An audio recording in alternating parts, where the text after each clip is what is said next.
안녕하세요. 11월 21일 아침에 녹상을 시작하겠습니다. 날씨가 추워지면서 저도 약간 감기 기운이 있어서 오늘 코가 조금 막혀 있네요. 양해를 부탁을 드리고 여러분들도 건강에 유의하셨으면 좋겠습니다. 오늘 본문은 호세아 마지막 장 14장 말씀입니다. 호세아서는 대부분이 사실 심판의 메시지로 되어 있어요. 그래서 읽기가 조금 어렵고 부담스러운 게 사실입니다.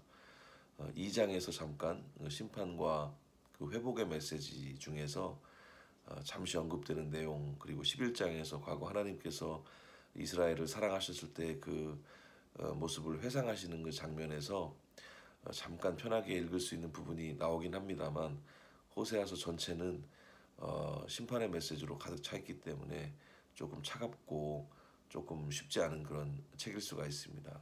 그런데 그 14장은 분위기가 좀 달라요. 가장 따뜻하고 기분 좋은 장이라 할 수 있겠습니다.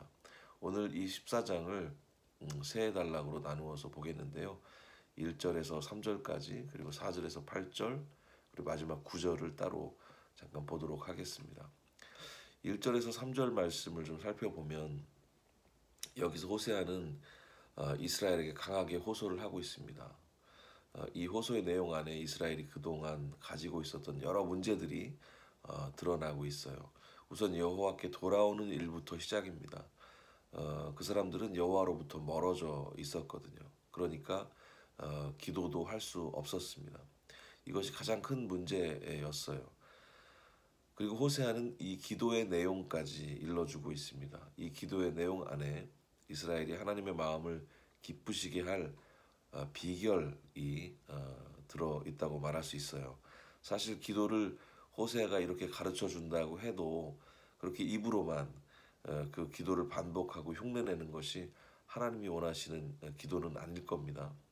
호세아가 그렇게 기도하라 하는 것은 그 마음을 가지고, 그렇게 변화된 마음을 가지고 하나님께 나아가라고 하는 것이겠죠. 그렇지 않은 채로 그 기도문만 반복하면서 하나님께 나아가는 것은 부적과 다를 바가 없을 겁니다. 부적을 붙이는 마음으로 기도해서는 안 되겠죠. 애군을 막는 용도의 그 이해할 수 없는 그 부적 같은 기도가 아니라 하나님과의 인격적인 소통을 통한 관계 회복의 기도가 필요한 것이었습니다. 호세아는 이스라엘에게 하나님과의 올바른 관계의 회복을 요청하고 있는 것이죠. 이것이 하나님의 마음을 기쁘시게 할 그 비결이라고 말할 수가 있겠습니다. 이어지는 4절에서 8절은 호세아가 하나님의 말씀을 대언하고 있습니다. 하나님께서 이렇게 말씀하셨다 하면서 이후로 하나님의 목소리를 직접 들을 수 있는 부분입니다. 여기가 호세아서 전체에서 가장 따뜻한 단락이라고 말할 수가 있습니다. 포기하지 않으시는 하나님의 사랑이 여기 드러나 있습니다. 여기 나타나는 비유도 굉장히 참신합니다. 하나님의 사랑과 생명력을 나타내는 이슬이라는 촉촉한 단어를 통해서 우리는 다시 시편 1편의 메아리를 듣게 됩니다. 시냇가에 심긴 나무의 이미지가 떠오르기 때문이에요. 7절에는 다시라는 단어가 나오지요. 하나님께서 두 번째 기회를 주신다는 그런 의미가 되겠습니다. 그들이 다시 복을 받은 모습이 여기 보입니다. 풍성한 곡식과 포도나무, 그리고 레바논의 포도주처럼 명성을 떨칠 것이다, 이렇게 말하고 있습니다. 레바논의 와인이 지금까지 알려져 있는가, 명성이 있는가 확인을 해보니까, 검색을 좀 해보니까요, 현재에도 네 곳에서 생산이 되고 있다고 합니다. 몬트 달마즈, 샤또 후리, 샤또 리아키, 샤또 생 아네스, 이렇습니다.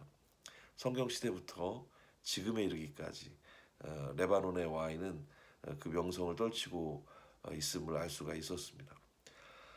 하나님이 정말로 이런 복들을 준비해 두고 계심을 알 수가 있는데요. 그런데 8절, 내가 그들의 기도를 듣고 그들을 돌볼 것이다 라는 표현이 눈에 들어옵니다. 호세아가 요청한 기도는 사실 회개의 기도입니다. 이스라엘이 하나님께서 준비하신 복을 누리는, 그래서 이스라엘이 살아나게 되는 정말로 의미 있는 기도는 바로 이 회개의 기도인 것입니다. 회개란 말은 마음으로 뉘우치고 몸으로 돌이키는 총체적인 그런 어떤 삶의 총체성을 반영하고 있습니다.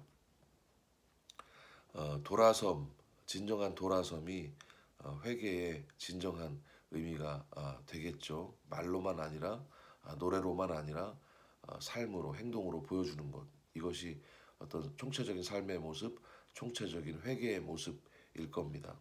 그것이 하나님이 이스라엘에게서 듣기 원하시는 기도라고 말할 수가 있겠습니다. 이제 마지막 구절을 살펴보겠습니다. 여기 다시 말하는 사람이 호세아로 바뀌어집니다. 이런 하나님의 계획을 다 알고 나서 호세아는 감동하면서 찬양을 하고 있습니다. 누가 이럴 수 있겠는가 이렇게 놀라워합니다. 이 구절은 한번 같이 읽어보면 좋겠습니다. 누가 지혜가 있어 이런 일을 깨달으며 누가 총명이 있어 이런 일을 알겠는가. 여호와의 길이 바름으로 의로운 사람은 그 길로 걸어갈 것이지만 죄인은 걸려 넘어질 것이다. 마지막 구절에서 다시 우리는 시편 1편의 의인과 악인의 대조를 떠올릴 수가 있습니다. 하나님께 돌이켜 하나님의 기쁨이 될 뿐 아니라 하나님께서 준비하신 복들을 누리는 하루, 오늘도 여호와의 길, 그 바른 길로 뚜벅뚜벅 걸어가시는 의로운 사람들이 모두 되시기를 소망합니다. 감사합니다.